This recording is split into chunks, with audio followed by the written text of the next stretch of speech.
60 years. It's not really an easy assignment. It's a little emotional, but I want to give you a sense of what Les was like. She was at all the nationals and all the shows in the East. She was totally dedicated to the breed. She was quiet, but to the point.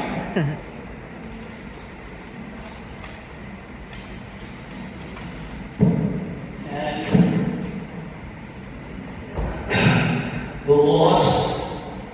her loss was a loss for all of us and for this breed. So what we know about Les was she was an orphan of Irish descent, raised by a family by the name of Canavan.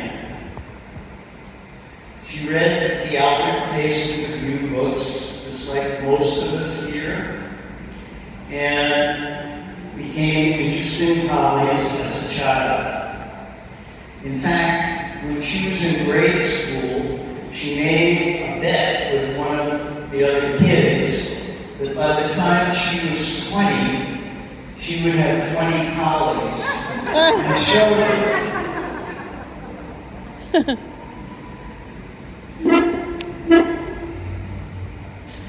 After high school, she acquired her first collie bitch and bred her to champion Sterling Starmist, who was a really pivotal foundation sire. Next slide, please.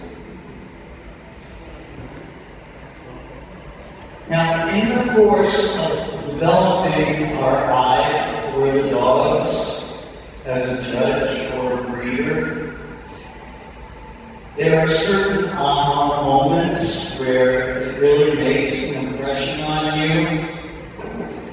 And what Les had to say about this day she went there to breed to Starmist was, I still remember driving up and being greeted by the owner, surrounded by what seemed to me to be a large group of collies. Actually, there were probably 5 or 6. They were loose and came running across the lawn toward me, stopping to calmly greet me and check me out. This was the collie kennel of my dreams. I was at Sterling, and Ed Pickard soon came up and introduced himself. That image is still with me today. Of course, they all looked alike to me, and indeed were all of the family. I bred to Starmist and can still see his substance, muzzle, beautiful eye, and smoothness, and above all, he was all collie, happy, friendly, a complete gentleman. He was not a fleshy shower, but if he could not finish today, we have lost the key. Next slide, please. After serving the Women's Army Corps for 5 years, Les acquired a show bitch that she had shipped from Mrs. Browning of the Canavan Kennels in West Sterling, New York. In the course of their conversation, Les had agreed to go to Canavan and work there as a kennel girl. And on her way, she stopped on Long Island to visit some friends, and they said to her, why would you go all the way upstate? It's upstate New York where Canavan is located. Why don't you just get a job and stay on Long Island? So she did. So she never ended up working at Canavan. like so many colleague dance breeders, Billy Ashley Brenner and Glenn Twyford. Anyway, she had a tremendous respect for the Coen dogs.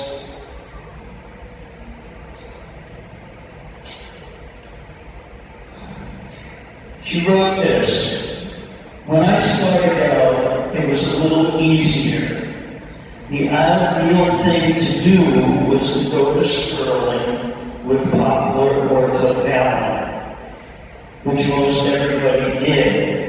That's what most of our lines were built on at that stage. It was easier, but today there are so many small towns. We went up to Mrs. Browning's, and she had over 200 dogs up there. You talk about family lines. These were. Mrs. Browning was a tremendous breeder. She had trouble with her legs, which hampered her in later years. She did not show. She was a breeder in the truest sense of the word."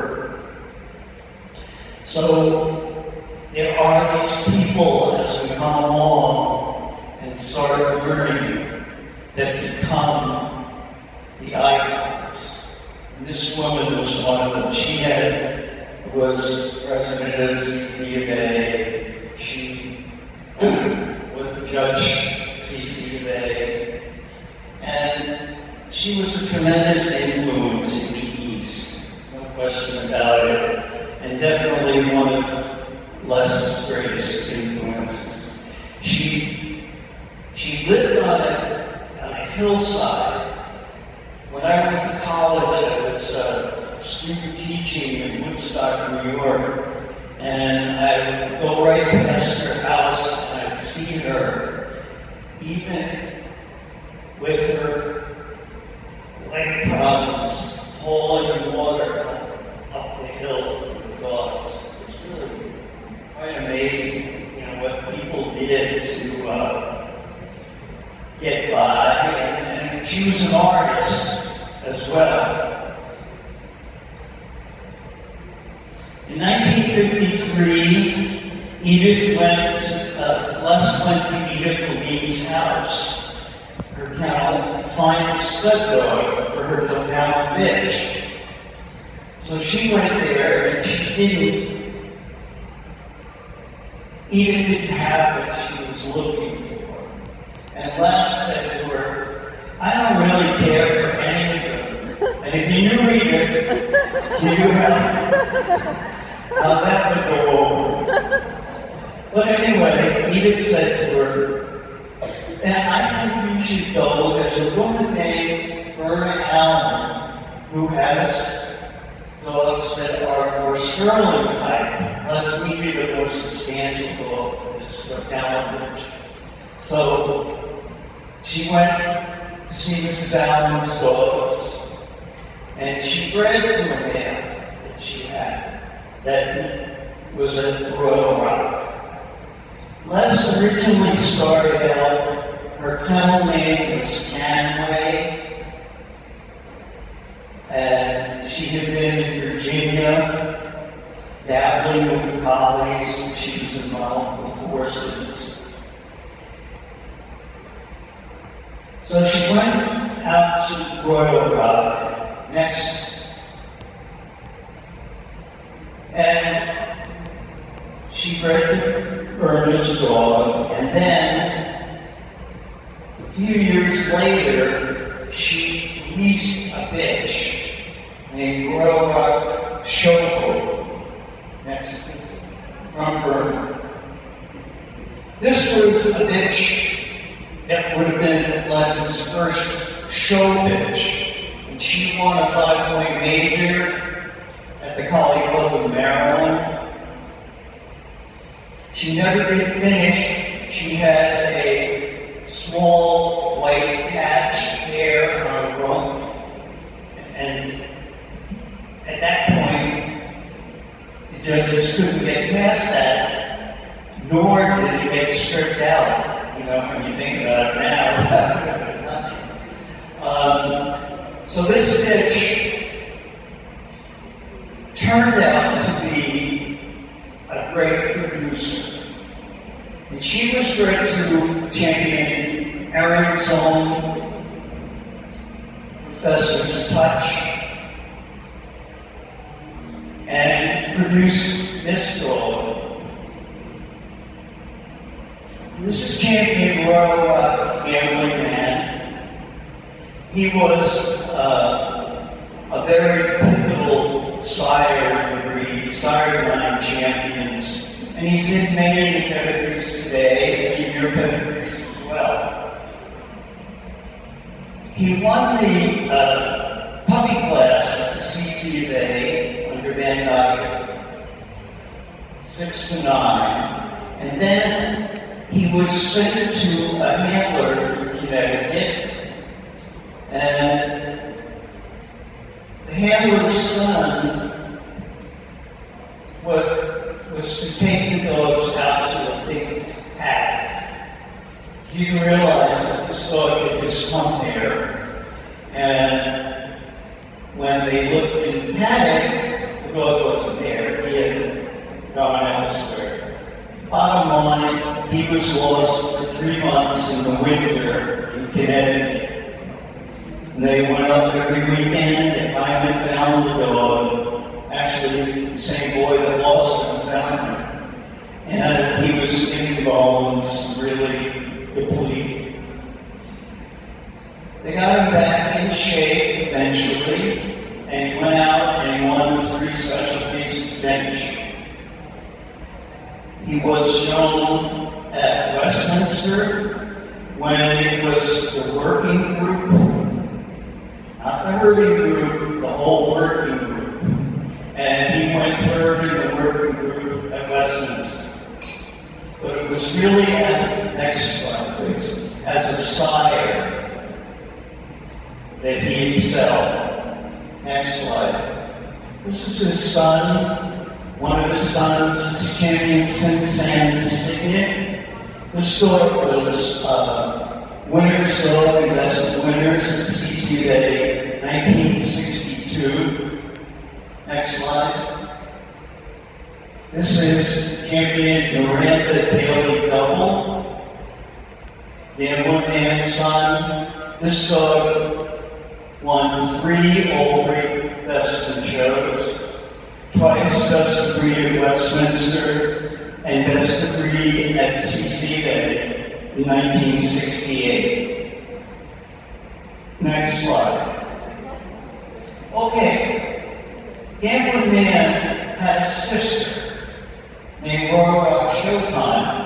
She was winner's bitch at the Garden for a major. The Garden was the big show of the year, along with National. This bitch is behind so many of the dogs today. She was bred to Honeybrook's Top Secret. The Top Secret daughter was winner's bitch at Westminster one year, and she was bred to Brandon's Destiny's Echo. Bitch from that was bred to Glenn Knowles' Lights in the Sky, and that produced Barbara Schwartz's Foundation bitch. So, if you have Ricochet and your pedigrees, he's way off the paper, but he's there in so many pedigrees today, as are others of Barbara's dogs. Barbara just passed away last month, and it's a tremendous loss to the breed. She was a colorful, creative person. Next, please. These are 2 other Royal Rock dogs. The one on the left is a Royal Rock Aristocrat. He was a young dog that they had. He was out of a, needless to say, daughter. He was a beautiful, elegant dog. They were rolling great guns with him. And at the Baltimore show, at that time they were benched. His tail got through the bench, in the cracks, and the fox terriers, they fell. It was tragic, and it was the end of the show career. It was the first dog that probably I ever bred to, and I did get a couple that finished, but he was such an elegant dog. I just wonder what would have happened had he carried on. Next, please. This is Champion Royal Rock Double Cordial, Double Gambling Man grandson. Next, please. He produced this bitch. This is Champion Royal Rock Old Fashioned. Next, please. This is Champion Royal Rock Hot Toddy. Next, please. This is Champion Royal Rock Happy Tune. Next. Happy Tune bred to Hot Toddy. Produced the dog on the left. This is Champion Royal Rock Brass Tacks. He's shown Janet Leake has Brass Tacks, and Les has one of his daughters. Les and Verna went to California and saw an inbred old way daughter that they took home to breed to him. The bitch on the right is one that came from that combination, but there were many. Next.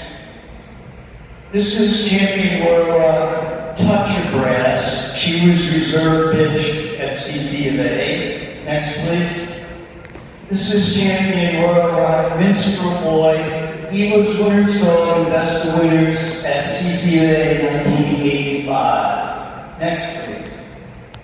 This is Champion Royal Rock Key-Man by Champion Tarponside Heir Apparent. Next, please. And this was his sister, Royal Rock, Champion Royal Rock Perchance.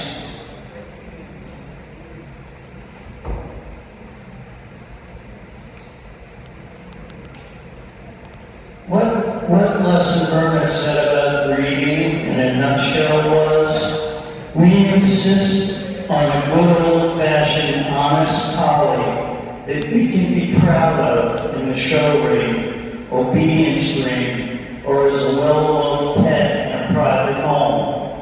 That's why we got into collies to begin with.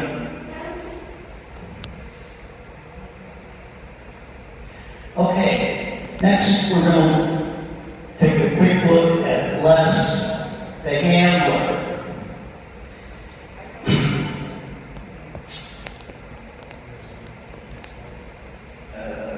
What's next? Yeah, you could. Okay. When I was a kid in junior high school, it was some kind of a coincidence or fate that I had grew up in the same town that Les and Verna lived in. And when I was in junior high school, I worked after school for them, doing yard work and things.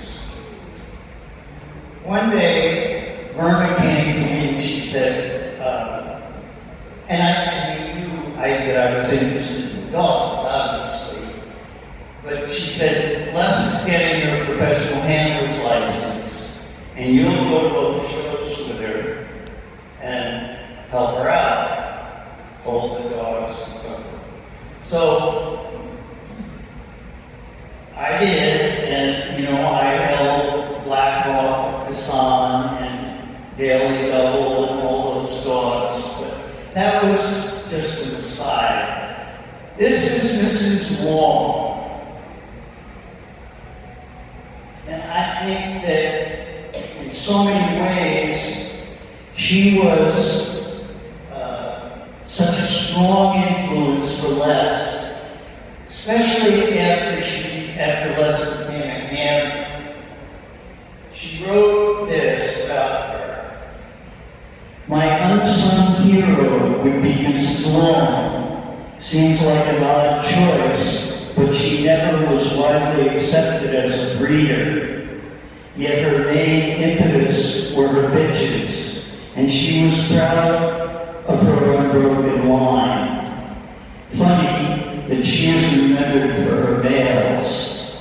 However, when I animaled for her, she taught me a lot. No comment by me was left unchallenged. She was the only client who ever questioned whether her dog deserved Best in Show all breeds after his win.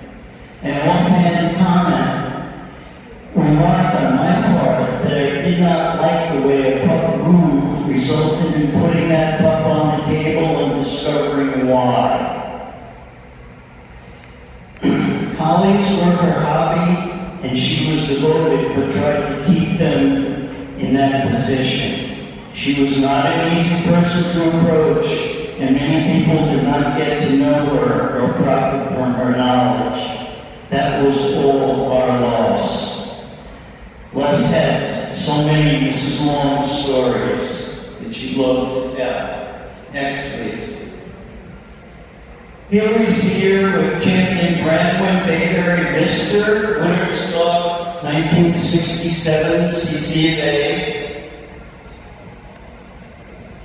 Les was the handler during what I think of as the Echo era in the late 60s, in the early 70s.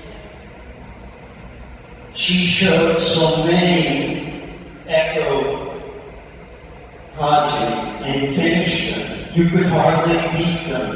They had a certain style, lip line, carriage. Next, please. Here she is on a trip to California to CCA. She spotted this smooth dog. He went on to winner's dog that day, and Les and her went out to California later and went to see this dog at Sandy Tubbs. And they convinced her that he should come back east to be shown and be studied. So he came back, and he was remarkable in terms of presence, substance, muzzle, and he did a lot for the smooths back here. He also was the first smooth to win an all-breed Best in Show under Bill Kendrick. And in 1970, he was the first smooth to go Best of Breed at the CC of A.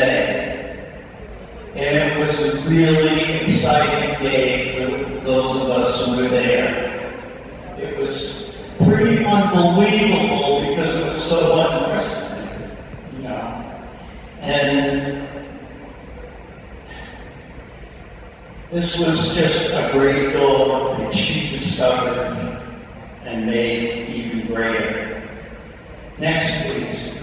Les also showed other breeds. She showed Shelties, she showed some Samoyeds.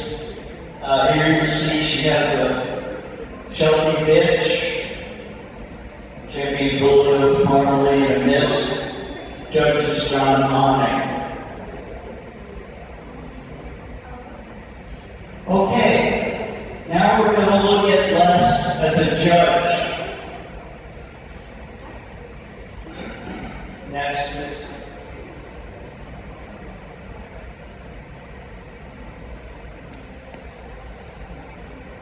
Les is pictured here, awarding Best of Breed to Champion Fantasy's Bronze Talisman, ROM. Les was a popular judge. She judged the CCA 3 times. Next, please. First time was in 1992.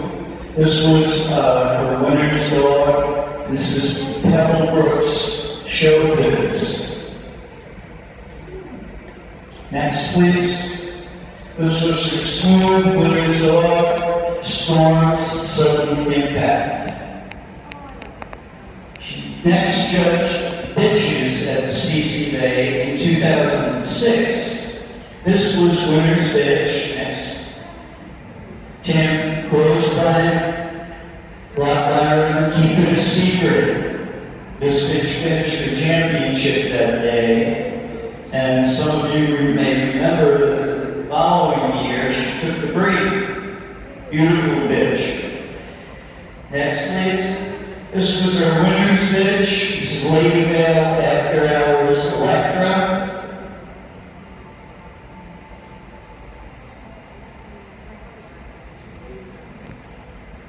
In 2012, was Judge Tessa Breed. This is Champion Gambit, Spell on Under.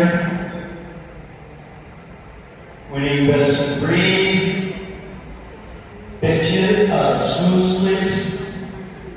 This is Champion C&J Silver Charm of Chrysalis. Best Variety, Under Less.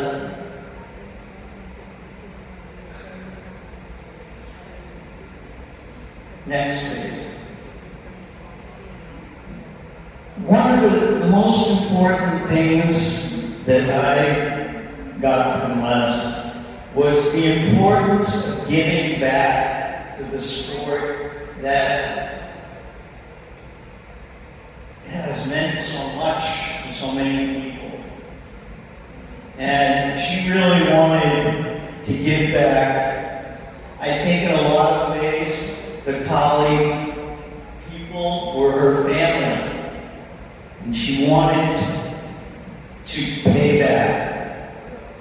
Over the years, she was one of the founders of the Aconius Collie Clubs. That was an association of collie clubs in the Northeast United States, and they had every year what was called Collie College, where they had really famous breeders come in and speak on different topics. It was great. Unfortunately, it's not around anymore. She also worked on the National Collie Futurity, and that's no longer with us, but she felt strongly about those things. She was a charter member of the Collie Club of Long Island. Now, when I went to my first dog show, it was Collie Club of Long Island in 1960. There were, in that club, between 125 and 150 members. The entry of the specialty was over 100. She and Canavan's Vernon Allen were all founding members. When Les passed away in 2018, there were only a couple of people left in the club, a handful, and none of them were really breeders. And with her passing, they disbanded this club. That had so many avid collie fanciers. Long Island was a mecca of really great talents. She was also a CCA officer, served on multiple committees, judges ed, ethics, and so forth. She was active in the Collie Health Foundation. She always worked at the gathering.